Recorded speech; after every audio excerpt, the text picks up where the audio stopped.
ኢትዮጵያ ሀገራችን ካለችበት ምስቅልቅል ችግር ማውጣት ይቻል ዘንድ ምን መደረግ አለበት?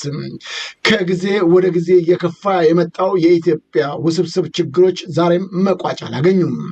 በሀገርም ይሁን በውጭ የሚገኙ ኢትዮጵያና ትውልደ ኢትዮጵያኖች የሀገራቸው ጉዳይ እያሳሰባቸው መምጣት ከጀመረ እጅግ ሰነባብቷል።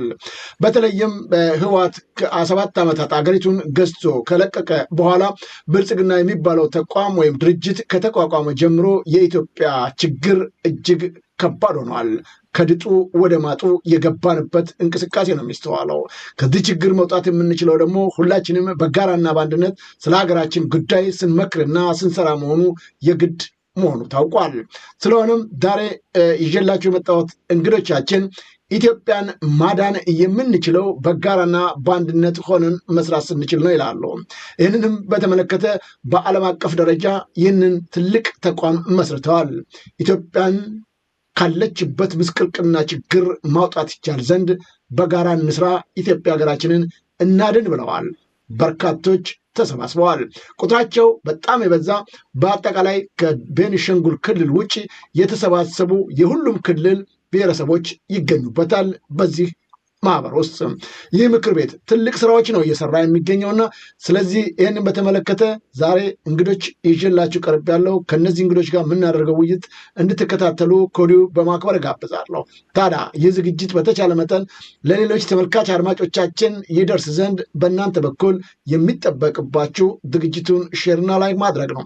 በተጓዳኝም በሀገራችን ጉዳይ ላይ በየጊዜው እንግዶችን በመጋበዝም ሆነ ከእናንተ ጋር በቀጥታ በማድረግ በተቻለውን ሁሉ እያደረገ የሚገኘው የዘውዱ ሾው ሚዲያ ያልገባችሁ ካላችሁ ሰብስክራይብ በማድረግ ወዳጅ ቤተሰቦቻችን እንድትሆኑ እንጋብዛችኋለን። የሀገራችንን ጉዳይ በጋራ ሆነን እንምከር ነው የምንለው። ከእንግዶቼ ጋር የምናደርገው ውይይት እንድትከታተሉ አሁን በማክበር እየጋበዝኩኝ በቀጥታ ወደ እንግዶቼ እሄዳለሁ። ከልብ አመሰግናለሁ።